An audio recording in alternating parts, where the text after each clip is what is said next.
I'd like to introduce you to Dr. Darcy Beer, who has been a physician at the Winnipeg Children's Hospital emergency departments since 2008. He also works with Ongamazin Health Services in northern Manitoba. Dr. Beer has been the Manitoba lead for TREKK since 2011, and he's a member of Pediatric Emergency Research Canada and has collaborated on a number of studies and clinical trials and has 21 academic publications. He teaches at the local and national level, and being from rural Manitoba himself, he has a soft spot for teaching in rural communities with TREKK. He previously practiced as a northern nurse. He enjoys cycling, Nordic skiing, and naps. All right, I'll turn it over to you, Dr. Beer. Okay, thank you, Megan. And I hope everybody can hear me. Just maybe send me a note or something, or interrupt if you can't. And yeah, let's get started. I got lots of stuff here today. We're going to talk about abdominal pain in the ED. Just some TREKK disclosures. I have to admit, Megan, that I didn't check if all of these are still current, but I want to bring up this page anyway, because I think it's really important that people know that we're not industry funded. We're as independent as we can be, and so not going to be promoting any kind of products here today. No real conflict of interest, but I am a big fan of TREKK and its initiatives. I get no income from TREKK, and I just say my only other conflict is that I really like TREKK and all the people that work with TREKK.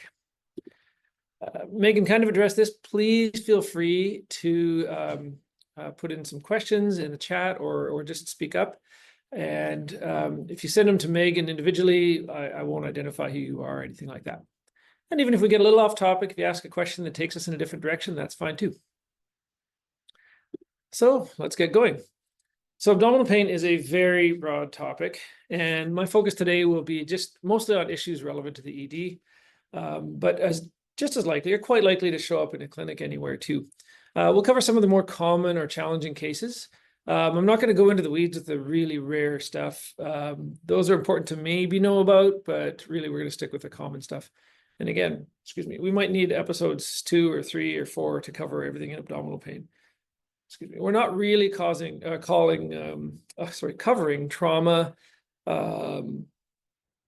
Yeah, there's a few other subjects that we'll touch on, but not really nearly as much as we can look at in abdominal pain. So we'll offer some clinical guidance to try and help you with patient assessment, working on broadening the differential diagnosis for the child with abdominal complaints. And then I'll try and provide some tips and insights and discussing things, the trouble spots, right? Those things that we miss or can fool us. And mostly these are cases that I've encountered, significantly altered. They shouldn't be recognizable, but all based on real cases. And because it's a big topic and we've only got an hour plus our chat time afterwards, I guess, I'm not going to cover every little detail. So I might breeze through the differential a little bit in certain cases, things like that. And as I'm going through these cases, just try and imagine what you might do and how you might approach the cases, and then we'll see where the case ends up finishing. So I would like to start with something to keep it light. I'm happy to give you innovative thinking. What are the guidelines? So, all right, I see some chats here. All right, so case number 1. Let's just see if there's anything on the chat. Lots of making stuff. All right, so case 1.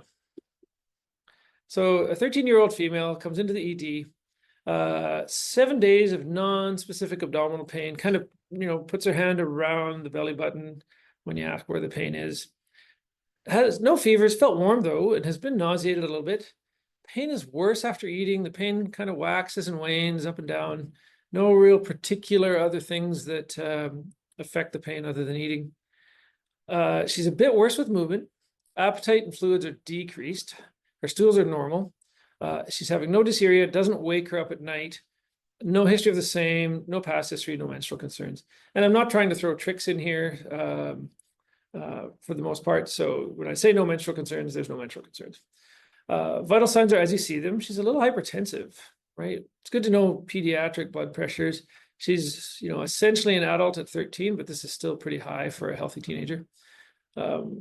who knows? Could be anxiety at the front desk when they're coming in, or pain, or fever, whatever could be causing a little bit of pressure.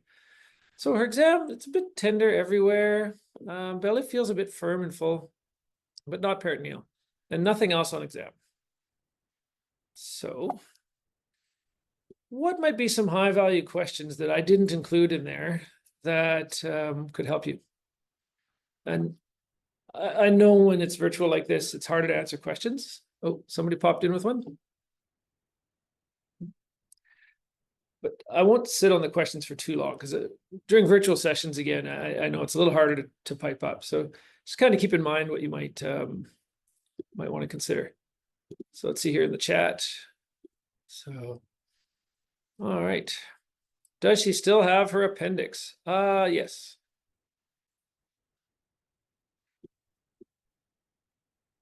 So here's a few that I've thrown in, and I'm not saying mine is all inclusive either. Last bowel movement. So she had a bowel movement yesterday. Sexually active? Nope. That would, is she menstruating? Yes, and her last menses were 3 weeks ago. This kind of pain is not characteristic for her menstrual pain. So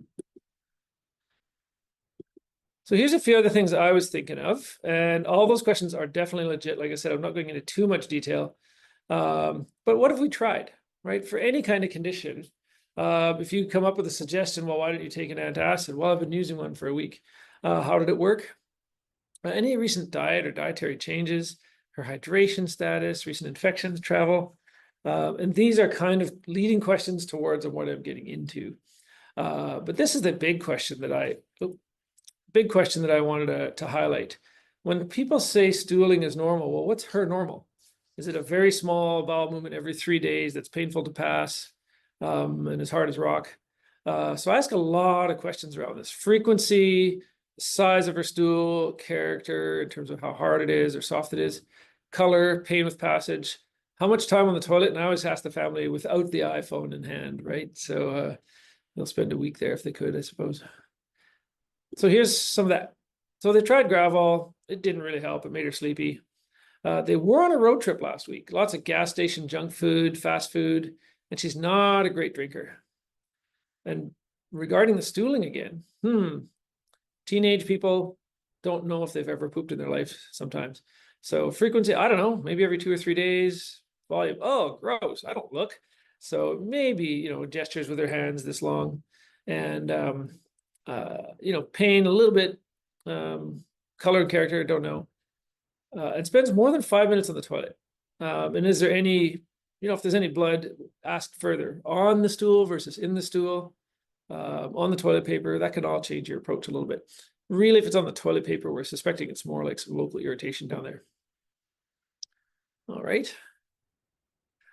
So I'm not trying to make this one complicated. I was going to say constipated.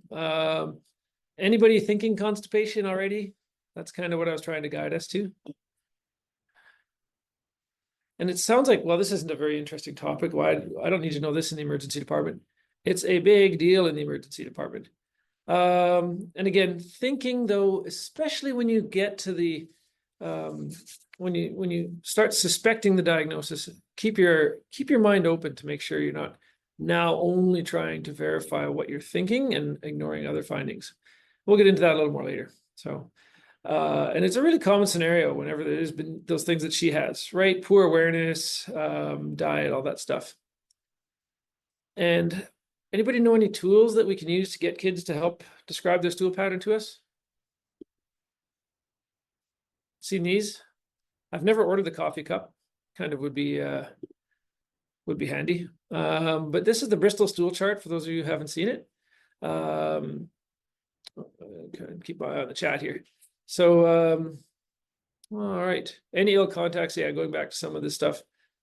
Yeah, you can see those questions in the chats. All good ones. Yep. Oh yeah, somebody there. I love the Bristol stool chart. Yes. It's very useful. Those kids who have no clue if they've ever pooped in their life can usually point at this thing and say, oh, it's like that. So that helps. Oh, was there a question? Sure. So yeah, constipation. she may have actually been constipated for months or years for all we know. But people don't recognize it. And sometimes it just gets a little worse. Again, all those things I've kind of talked about. Holding due to pain or fear of public toilets, that's a huge one in school. Kids will often hold their poop all day and then get home and stool or develop constipation. But also can have no clear cause. So people ask, well, why now? And we go through these variables, but might not really know. And then I'm going to talk more about the stuff in red here a bit. But yeah, and maybe they say, well, she does poop every day. But if they're really tiny or they're painful or they're smears, clearly not clearing out enough. So I use the term fecal loading. I know there's variant meanings of that, but basically the amount you make each day versus the amount you pass. And you can eventually get your whole colon filled if you're not clearing enough stool. So that's the basic stuff. And again, how are we going to treat her? So for a kid like her, if it truly is only been a few days, she hasn't been constipated for months, the story is pretty benign. Still go with the old school stuff, right? Laxative foods, right? Lots of fruits, kiwis, cucumbers, healthy fluids. I always tell kids, is your pee dark yellow, or I'll even point at something in the wall in the clinic. If it's that yellow, you're not drinking enough. Flooding them, and some kids will try that, or the parents will try that. Well, if you're not drinking enough, let's give you, multiple liters a day. Not enough. That doesn't help. As long as you're getting enough, more isn't better. But even a short course, if she's only been constipated for a few days, a short course would be a week or two, but usually typically at least a couple weeks. And again, as I said before, poor symptom awareness can mean it's been a problem for quite a while and just got a little worse now. Here's some stuff that TREKK has. I'm not going to go into it too much, but one of my favorite parts about TREKK is some of the instructional stuff for families. We've got really good data to suggest that people don't pay a lot of attention to handouts. So TREKK has put a lot of stuff from handouts into videos and storybooks. There's an infographic too, makes really good sense. And then on the bottom here, I've just pasted the top piece of our bottom line recommendation. It's meant to be a 5-minute reference to look for, to look at when you have a patient in front of you and you don't have a time to read the big 20-page guideline and so forth. So, but yeah, PEG 3350, and this is another one we often use in the Children's Emergency Department. It's from the Children's Hospital of Eastern Ontario, and if you just Google this CHEO constipation, you get this beautiful 4-page handout. But good diet again, and really when it's true constipation, we're going to treat them for a while. 2 months is our minimum usually. And at that point, even we don't suddenly stop it. We wean it slowly and then resume if you have to. Another rule of thumb that GI likes to use is how long it's been a problem is how long you should treat it. And again, you could go on for a whole talk on this too. So I'm trying to go through this fairly quickly. But yes, constipation is common in the ED, common source of abdominal pain, commonly has confused me. I think I've now CT'd 2 kids for constipation. So yeah, it's not always easy. So then why am I going on and on about it? It's common, but not often the entrance complaint. It's some people certainly may come in with concerns about it. We see a lot of babies, right? The baby's a month old and they've gone a day without pooping and they come in.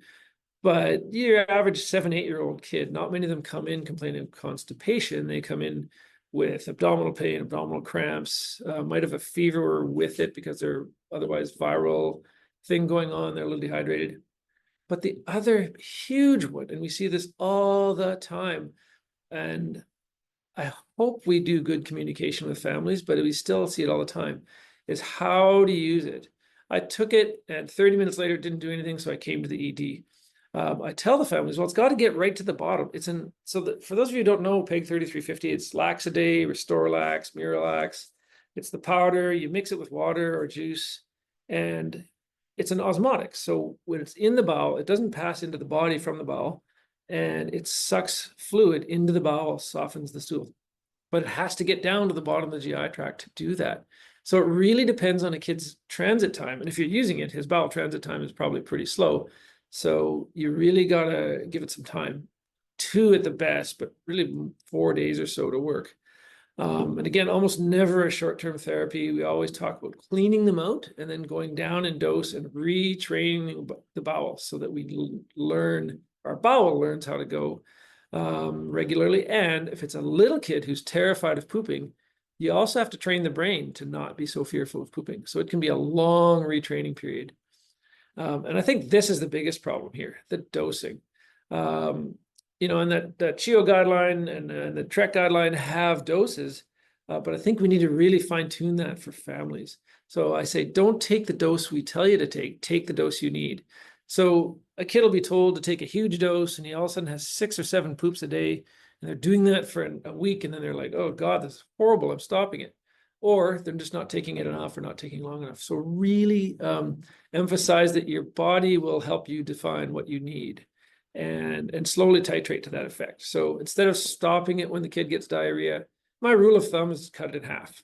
Or if you haven't had any effect after 3-4 days, go up. And I work by teaspoons rather than by grams or capfuls. It's easier to adjust. So I go, okay, if we started you on 3 teaspoons, let's go to 3.5 or 4. And if that's a bit loose, you may end up, once you've kind of moved the old stuff out, you may need to go back down to 2 or 3. And I tell families it could be 2 weeks just to figure out the dose. So, oh yeah, and there's a good question here about, can a child become dependent on PEG? That's an interesting question. I'll try and answer it as quick as I can, but really, if you're having severe constipation, the worst thing is to not treat it. Eventually, when the bowel gets stretched out, it becomes flaccid, it becomes insensate, and then you basically progressively dilate the colon backwards. So it's not as addictive like the spasm, or like the what do you call it? The stimulant laxatives, which, yes, you can get quite dependent on those pretty quickly. But the idea is that if you're not getting your constipation treated, the complications are far worse than using the PEG long term. And if you stop it suddenly and you get constipated again, I mean, you could argue that's being dependent, but really the key thing is getting the kid's diet better while you're treating him or her, and slowly titrating it down when they're better. So not really regarded as addictive. It's just that, yeah, you can require it because you're still having lousy poops. But I've seen kids who've gotten colostomies, and where they do a cecostomy where they get an upstream enema put in sort of in the right lower quadrant. So I would much rather have chronic use of PEG than something like that. And then here's my main point on this whole thing, and then we'll start moving on. So constipation is underdiagnosed. Very often, I've seen one kid who actually was receiving all kinds of tests and treatment for 2 years of, CT scans, ultrasounds, blood work, even was on some Crohn's medications. He had constipation. Switched him to PEG, stopped all his meds, and he was better. Well, by better, I would say under control in about a month. And one of my favorite non-drugs is Buscopan. You see people on that fairly often. There's actually a PED study on Buscopan, and this is just likely a glitch, but the placebo actually performed better than Buscopan, so we never really use it. Yeah, and Dan's talking about encopresis. Huge topic. I'll say yes. Encopresis is really when you're oozing, you have no real control or sensation. Yeah, a huge topic. That would be a talk on its own. Very hard to treat. Definitely don't let it get that bad, but sometimes it just gets that bad anyway.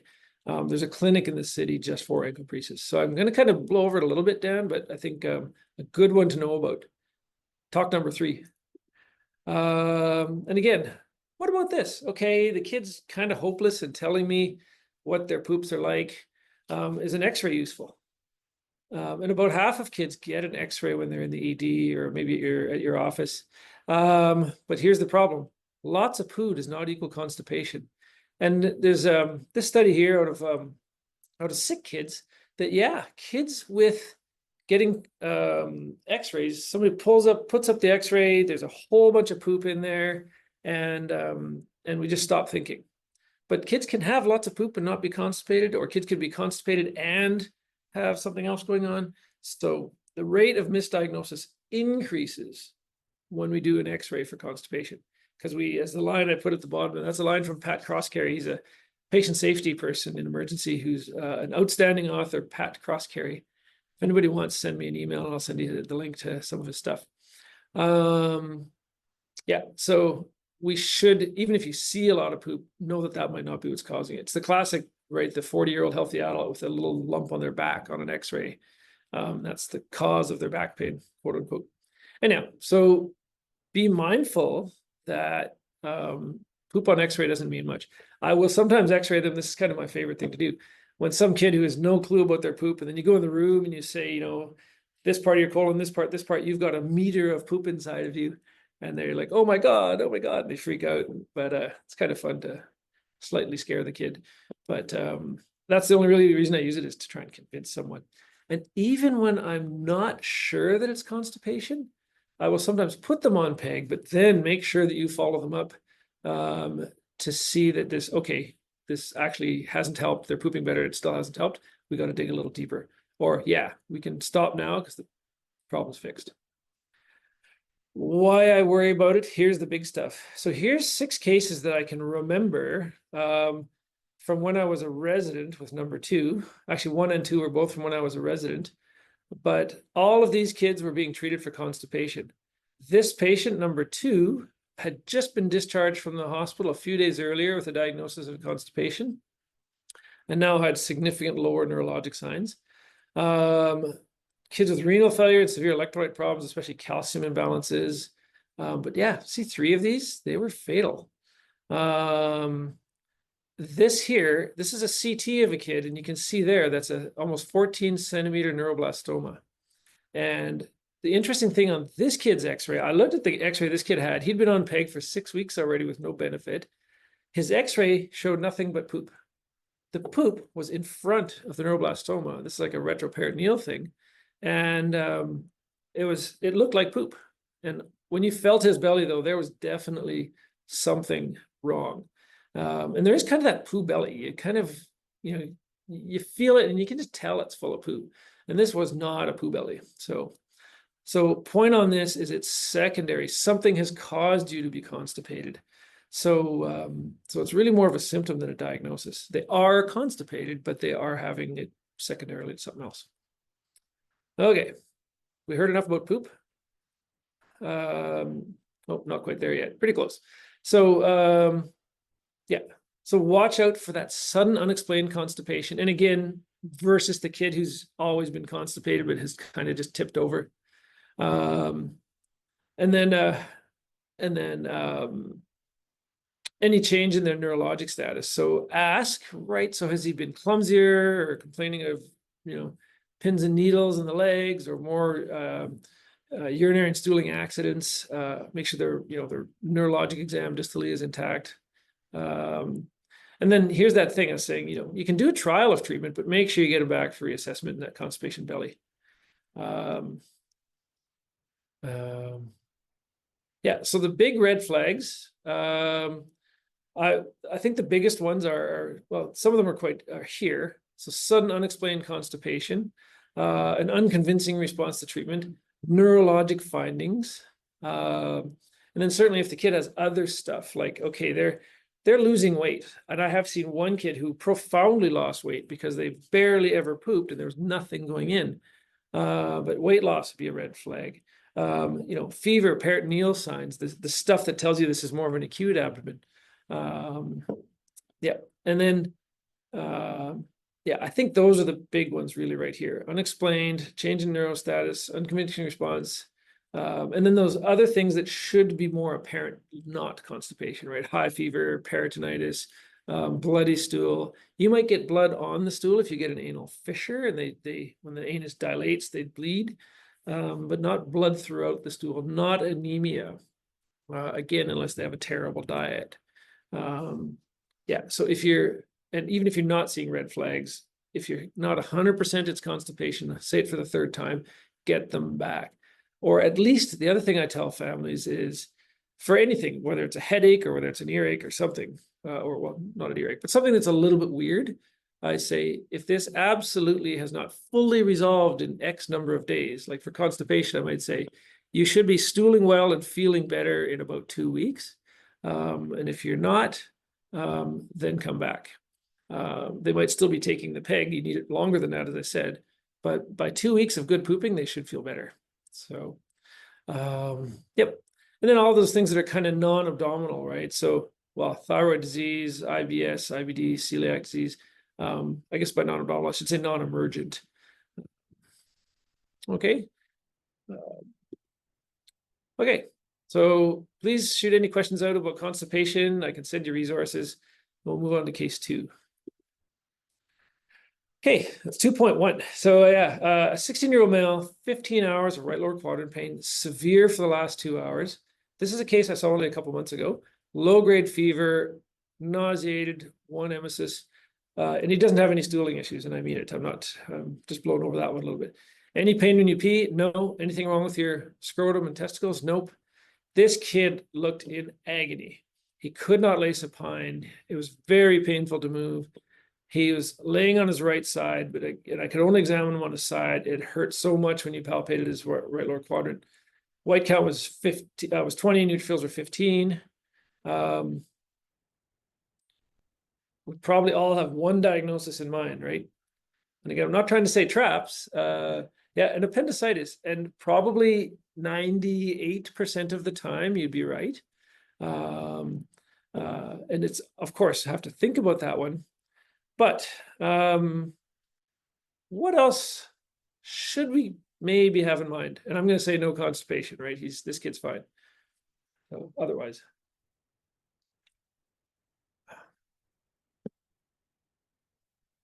Well, how about what are we going to do next?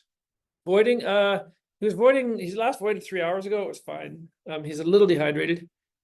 Yeah. So see that in the chat? Testicular torsion.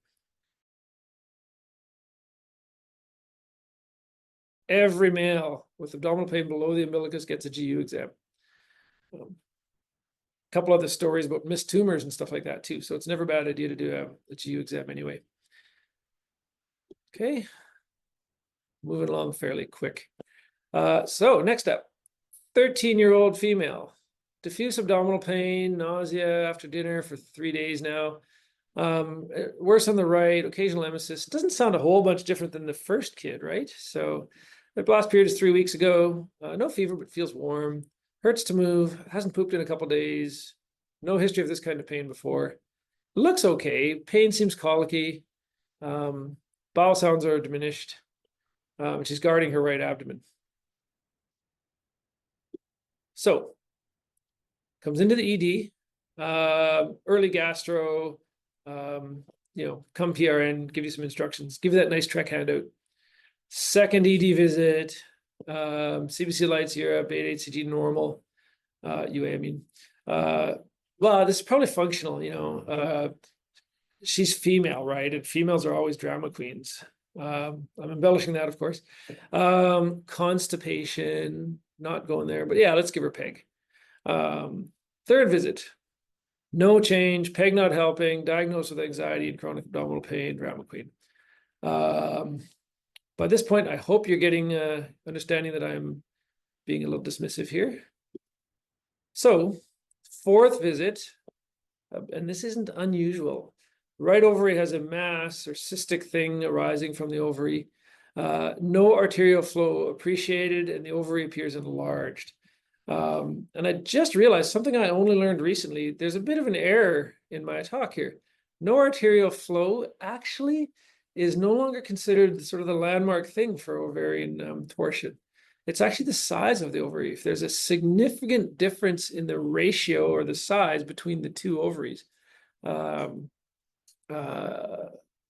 if the affected side is significantly larger, I want to say greater than 1.3 or 1.5 times, that's considered a better marker. So anyhow, you see this thing, you call a gynae and they do a laparoscopic oophorectomy, and she loses an ovary. So, and all 3 of the docs that saw the kid beforehand should probably be just checking their malpractice coverage. So yeah, we think testicular torsion, testicular torsion, testicular torsion. And interestingly, the literature on testicular torsion is, I looked this up both on PubMed and on Google, and the number of publications for ovarian torsion is about a third or 2/3 of what they are for testicular torsion. So I always wonder, like, is this just because we don't prioritize it as much? We miss it a lot, and yeah, it should almost have more literature because it's a trickier problem. So, but this story of several days of pain, and yeah, when we dismiss female complaints more readily. I don't know if you've seen stuff in the news about women coming forward saying that they feel like they're being gaslit by the doctors, making them doubt their own sensations and feelings. So we have to be mindful of that. So, and yeah, the incidence is nearly the same as testicular torsion. But I always wonder too, like, again, I talked about the number of publications, but is our evidence biased? So I don't really know if those rates are accurate. And the other thing, we don't see a lot of testicular torsions prepubertally, but 17% of all testicular or ovarian torsions are prepubertal at the time of diagnosis. And historically, a high rate of ovarian loss, and even the loss of a single ovary is associated with significant decrease in fertility. But now, a lot of times they will actually be detorted, even if it's looking quite bad, and then do a relook a couple days later, and the ovary looks a lot better than we thought. So maybe we can actually take fewer ovaries out. So we leave that to gynae, of course. That's beyond my emerged knowledge. There is a decision rule that's kind of been published, but it's looking into MRI. It actually had a huge false positive rate. So the numbers were very small, but there was 5 times more false positives than true positives, but only a few numbers. So not there yet, but that'd be handy if we could use MRI. Okay, case 2.3. Then any comments? Again, I'm keeping my eye on the chat now, but last one here. So 8-year-old boy, he has 48 hours of left hemiscrotal pain.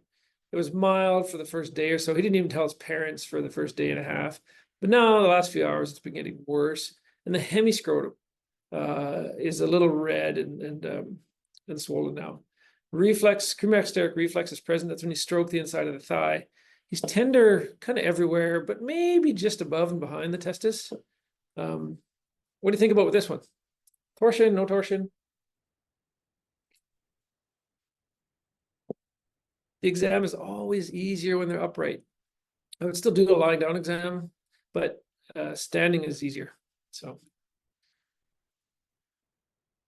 anybody heard of something, any tools that we use? I don't know if it's used in adults. I suspect it could be, but I'm not sure. So the twist score. Man, I don't remember the mnemonic, but basically, this is the score. Google it. It's also, I think, now in the MedCalc app. But yeah, and usually it's greater than 2 points. It indicates a ultrasound or exploration is indicated. Some decision rules will say greater than 1. And I think there's some room for clinical judgment in there. But in a kid, a boy who's non-pubertal, who's had now 2 days of pain, and now it's swollen and uncomfortable, but he's not in desperate pain, it's much more likely to be a torsion of the appendix testis. And I'll show you that in the next slide. Really, all we do, a few days of analgesia, cool compresses, take it easy, not going to hockey for a week or 2, and they should be fine. So here's a post-op, and we hopefully never come to this, but this is just like you have that little appendage hanging off your large bowel. This is the little appendage hanging off the testis, and it twists off and necroses, and it starts to ache, and it just gets progressively worse. And then by 5-6 days, it's settling down. So torsion appendix testis, not a big deal. The whole blue dot sign, does anybody remember that? Where you put a light up against the testis and you'd see a blue dot? That's not even a recommendation anymore. It's not been shown to be very meaningful. If you see it, sure, might be something, might not. I've never actually been able to see one. So we don't really go there much. Certainly, these are way more common than torsion of the testis itself. But any doubt, get imaging or get someone with experience to do it. I'll throw in a little thing here that I forgot to mention earlier about that guy with the testicular torsion. I had access to a urologist within an hour or two. If this kid is in, Flin Flon or, Arviat or Shamattawa, whatever, what do you do? So this isn't recommended. It was something that was done in the old days, but you got nothing else. Well, if you have a surgeon there, please beg the general surgeon to operate on the kid. But if you don't, there's the detorsion maneuver. And it's basically if you're standing at the foot of the bed, you would take the affected testis and rotate it outward. So if it was the left testis, you'd rotate it clockwise. And it's not proven to be that useful, but it's better than letting the testis die. So we try it. Load them up with pain control and then try and detort the testis. Not standard of care, but if you don't have a surgeon, yeah, I guess it is the standard of care. So just a point that I forgot to mention earlier. All right, so I've beaten that one enough now. So, and again, I'm carrying on pretty quick. Let's go to case 3. 15-year-old, 3 days of low energy, sleeping more, mild cough, 38.7. Now he's got epigastric upper abdominal pain. Heart rate's pretty fast for a 15-year-old who's not doing much. Pressure's fine. It's warmish, but not truly febrile. He's dry. He hasn't been drinking very much. Cap refills 2 seconds. A little cool. He's tender, but not peritonitic. So again, back to our differential. We see quite a bit of biliary disease in kids now. It's by quite a bit, nothing like the adult world, but certainly it's moving up there. So, okay, yeah. So Nick, thank you, DKA. Okay. Michelle, DKA. Perfect. Yep. So what will you do? So this is kind of the normal, well, in the extreme, but also the normal kind of scenario. So kid comes in, white count's 13, nothing crazy weird here. X-ray, just X-ray, fine. But oh yeah, he was drinking twisted teas the other night. He puked a few times because he got a little drunk. So he's diagnosed with gastritis and a bit of flu. That would account for the fever. It's flu season right now. Given some fluid, given some omeprazole and sent home.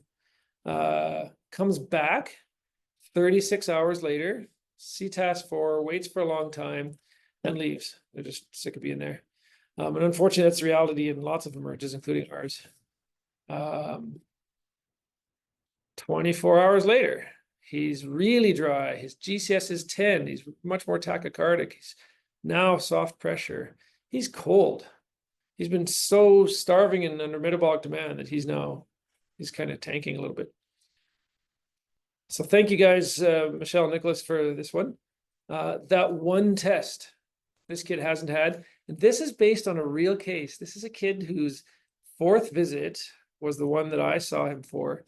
And by that point, I guess, was it 3rd or 4th? Anyway, actually, the case it's based on was 4th visit. Had blood work previously that did not have a sugar done. And I would say this isn't, again, I said it earlier, it's not uncommon. Blood glucose at the bedside is high. Comes back at 42. I said you get one test, but here's the big ones that are useful. Blood gas, pH undetectable, bicarbonate undetectable. Now, UA isn't the standard for diagnosing DKA. You do a urine analysis, but it's not the diagnostic tool. The reason I threw it in anyway is sometimes, well, let's get a urine. Oh, it's full of glucose. As an aside, sometimes when I do my general peds job in the communities up north that I work, I'll have some of these kids who are at very high risk of diabetes, but they're also twice my body weight and really don't like me. And they are going to punch me in the face if I try and do blood glucose on them. So I'll say, well, this isn't right, but I'm going to do a urine on you just to see if you've got sugar in your pee. Not ideal, but I also didn't want a broken nose. So I've done that a few times, but not the standard. Anyhow, this is, I would easily say, and actually I should just give myself another research idea. How many diabetic kids, there's probably good literature on it and I didn't pull it, but the majority that we encounter have been to at least one provider with diabetes symptoms. And the second sickest kid I've ever seen, actually his numbers were the ones I cite here, had been to the doctor multiple times asking for a diabetes test and kept getting told that he was a picky eater. So, and this is the kid who he was 34 degrees when he came into the ED. He was nearly dead, and he took 14 hours of insulin before he had a detectable bicarbonate. And then I did have a case tragically a number of years ago, but this kid actually came in PA arrest and had the blood work. That was that kid. So have I stated enough? Generous blood glucose checks. Generous blood glucose checks, always. Same with the barfing kids. It could be DKA, they could be hypoglycemic. And why was he febrile? Well, sometimes it's just that little bit extra push that you need with the viral illness to tip you into DKA. But still think about pancreatitis. About 5% of kids will have DKA with pancreatitis with DKA. All right. How we doing? Still got another 15 minutes left. I'm trying to stay on track. I hope I'm not rushing too much, but you'll have access to the slides and the talk. This is one of my favorites that I like to share. Oh, sorry. So kid comes into the ED. He's transferred from another site. And he, transferred for appendicitis, seen directly by surgery. I'm not throwing them under the bus. Things are challenging. He's really guarding. His belly's really sore. He's got a white count. His fever's high. So surgery sees him and they say, yeah, it's an appy. We'll keep him here for the night and then we'll get him upstairs in the morning for the OR. So I was on overnight and the nurses came to me and they're like, he's looking quite a bit worse and his belly's not that bad. And the nurses noticed too that he had some crazy chest sounds, like bronchial breath sounds. And he, again, looked pretty toxic. I said to the mom, well, let's grab an x-ray and just see, like, maybe he's got a chest x-ray. She said, well, we already had one at Hospital X. And I said, what? Oh, okay. But it must have been normal, but no.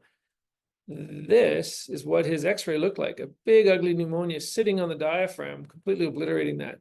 And this is pretty classic for strep pneumonia. I'm dating myself now. I don't feel that old, but back when I was nursing up north, we would see these round pneumonias, especially when they were down here in the lower corners, presenting with abdominal pain, but even ones with upper abdominal pain, findings in the chest up high, like a round pneumonia up here, they would still often present with abdominal pain.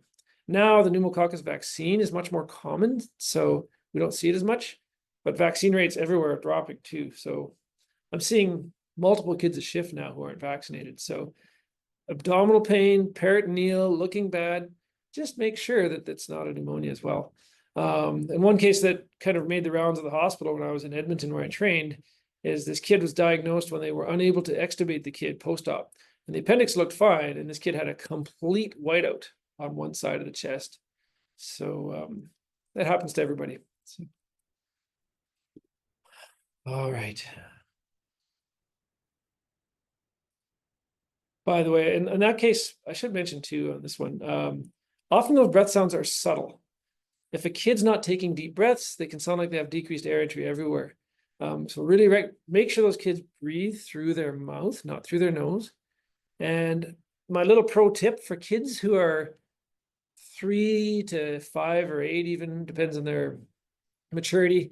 If they won't take a big breath, hold a piece of Kleenex or tissue in front of their face and tell them they have to blow it. And when they blow on it, they make it flap. Kids get all excited about that and they'll take really good breaths for you. If they're not taking good breaths, you can miss these findings.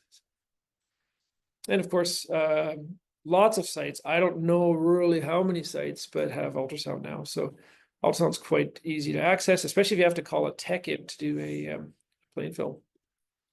Okay, case 5. This was my case. I'm putting my hand up as the person who made the mistake here.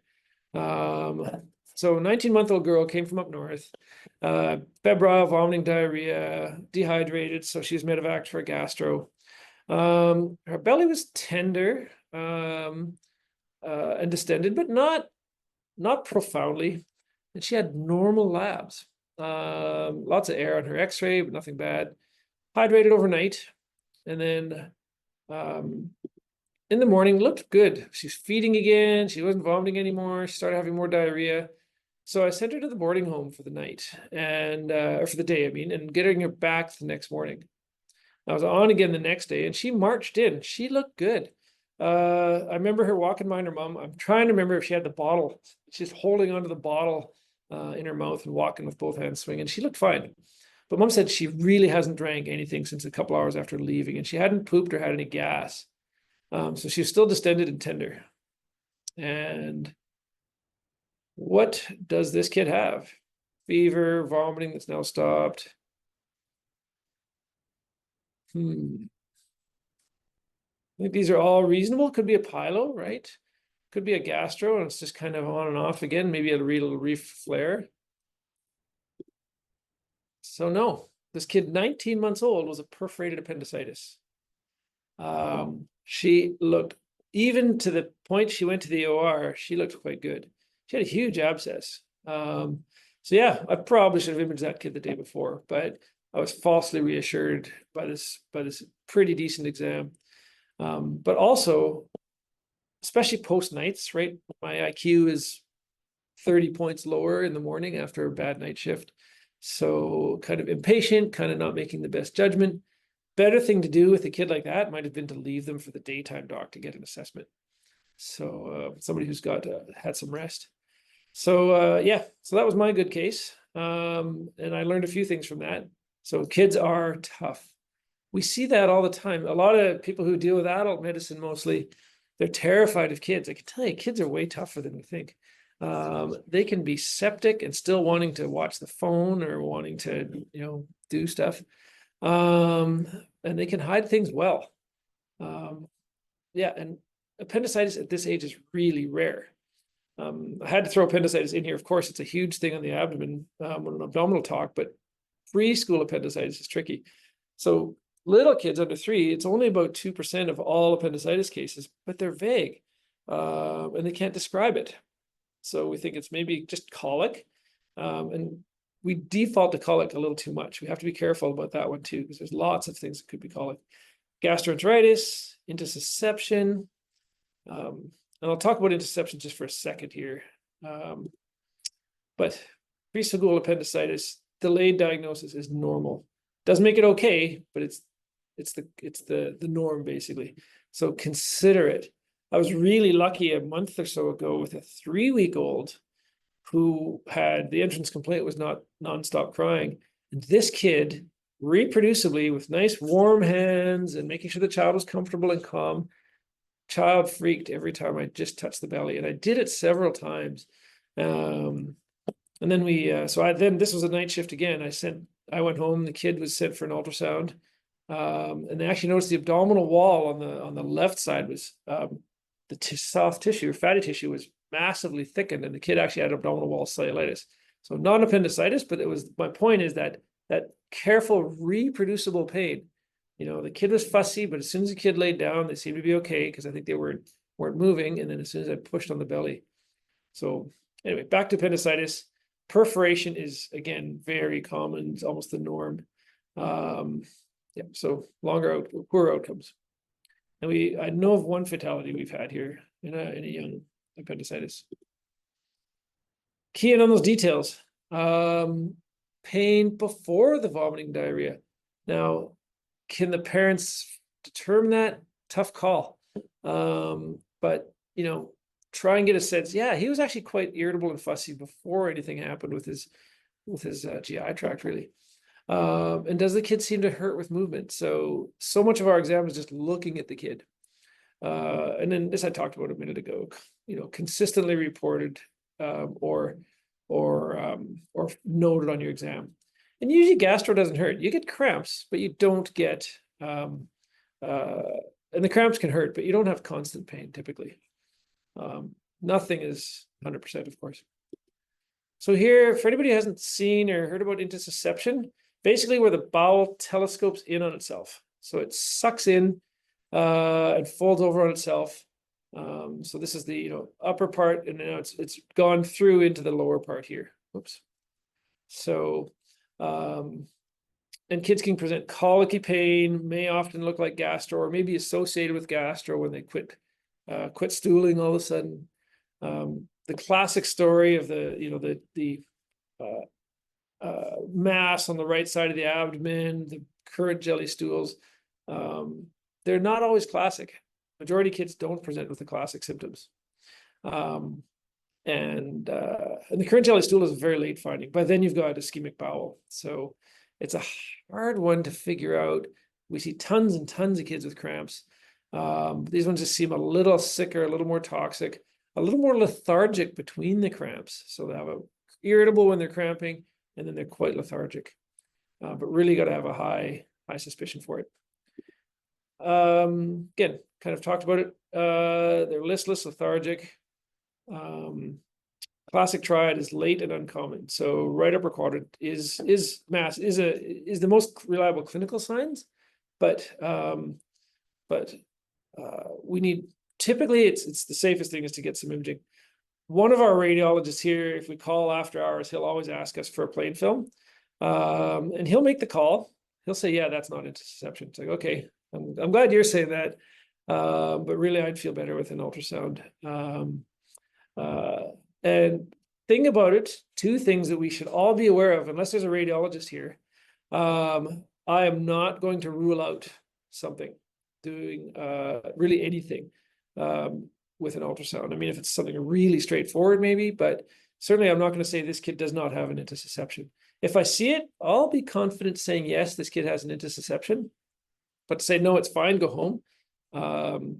If I have strong clinical suspicion, I'm not going to send this kid home without further assessment. And then that really goes for everything. The other problem that I get it, but our radiologists here, and I suspect this is routine everywhere, they will not look at our imaging. They will look at imaging done by the ultrasound tech. And correct me if I'm wrong, I know Dr. Grip's on here, but I believe that they will not look at any of our imaging, medical, legal wise, and that kind of stuff. So, and then, yeah, the difference is here. So intussusception is much more common in this young age, right? The first few years of life. It's uncommon though as they get older, and the older you get, the more likely it's a pathologic lead point. So something is growing or sitting in the bowel that the bowel gets a hold of and sucks in on itself. So so think about that when you get a kid who's older than 5 or 6 with an intussusception. So this is a ultrasound view in the transverse plane. So you get the nice bullseye. And the problem, those kids are often wiggly and squirming, and you can't press very hard, and there's air in the way. So it can be challenging to get a view like this. And then you can see it here in the longitudinal view. So the intussuscepiens and the intussusceptum, the part sucked in and the part that's doing the sucking in. Okay, last topic, pretty much, last couple. And then we've got 15 minutes to chat.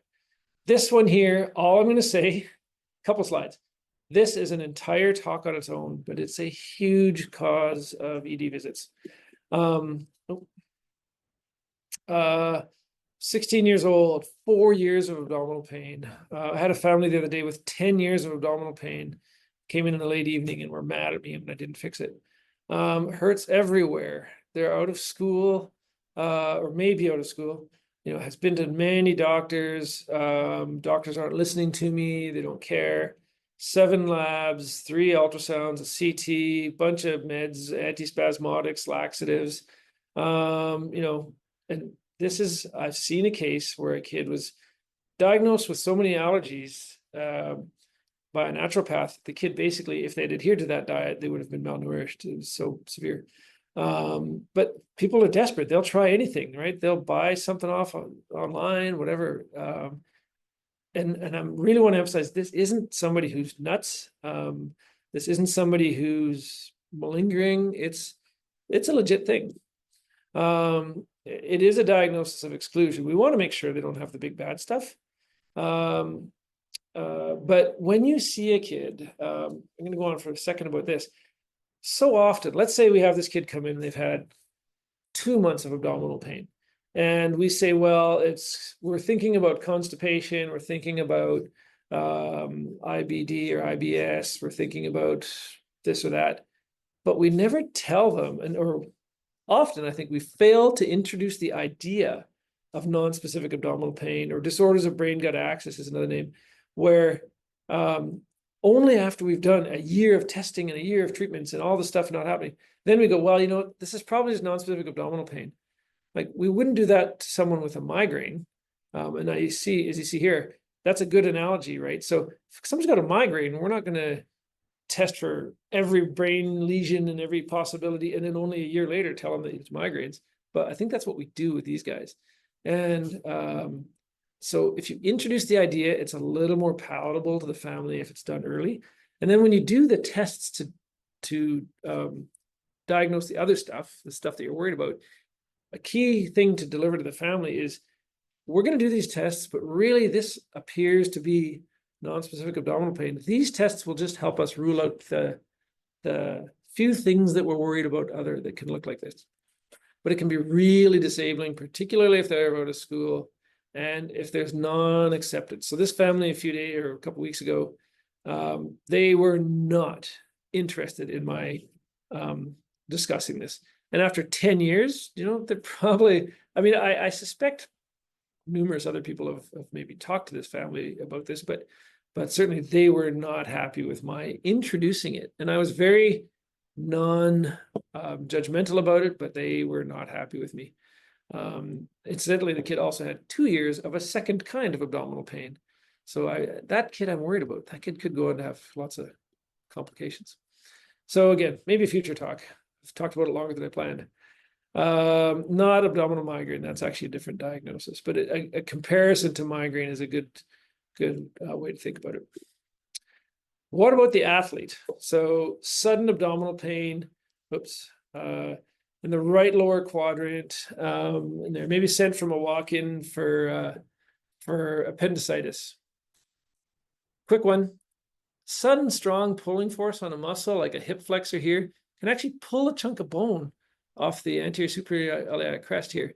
And there's all kinds of spots where a sprint or some kind of heavy lifting can rip a piece of bone off. You can see it there.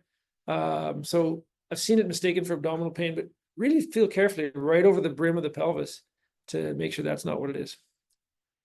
And always, unfortunately, this is the worst part. Child abuse can take many features. I think we tend to think mostly of head trauma. We've had some pretty bad abdominal traumas that are child abuse. So keep it in mind. Does the story fit? Plausible, unusual presentations. Again, this is something big, not for a 5-minute overview. But main thing is, our job is, it is to diagnose the condition, but it's not our job to diagnose abuse.